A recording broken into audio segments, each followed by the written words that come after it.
بہت سارے لوگ یہاں پر اس لیے کنفیوز رہتے ہیں کہ یہاں پر نلذی پڑھنا چاہیے یا پھر الذی پڑھنا چاہیے. تو دھیان سے سنو، یہاں نلذی پڑھنا بھی صحیح ہے اور الذی پڑھنا بھی صحیح ہے. یہی سیکھیں گے آج کے سبق میں ہم. وَيْلٌ لِكُلِّ هُمَزَةٍ لُمَزَةٍ الَّذِي جَمَعَ مَالًا وَعَدَّدَهُ.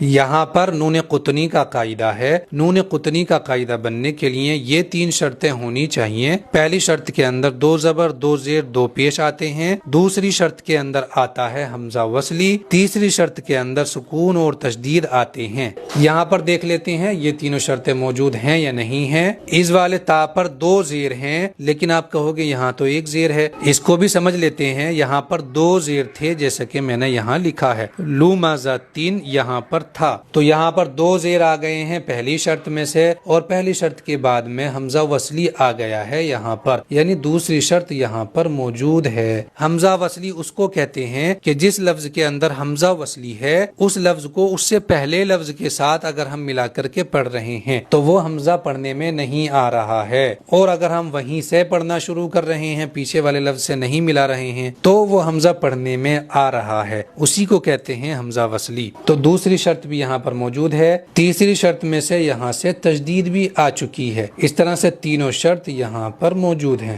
اس لیے یہاں پر نون قطنی کا قاعدہ بن گیا ہے. ایک چیز کو اور دھیان سے سمجھیں گے، 2 زبر کے اندر جو دوسرا زبر ہوتا ہے وہ اصل میں نون ساکن ہوتا ہے. اسی طرح سے 2 زیر کے اندر جو دوسرا زیر ہوتا ہے وہ بھی نون ساکن ہوتا ہے. اسی طرح سے 2 پیش کے اندر بھی دوسرا پیش جو ہوتا ہے وہ نون ساکن ہی ہوتا ہے. تو اس والے تا پر 2 زیر تھے. 2 زیر میں کا جو دوسرا والا زیر تھا وہ تھا نون ساکن. اس نون ساکن پر ہم نے لگا دیا ہے زیر، اور اس زیر کے ساتھ میں اب ہم یہاں پر پڑھ رہے ہیں لومزاتین الذی.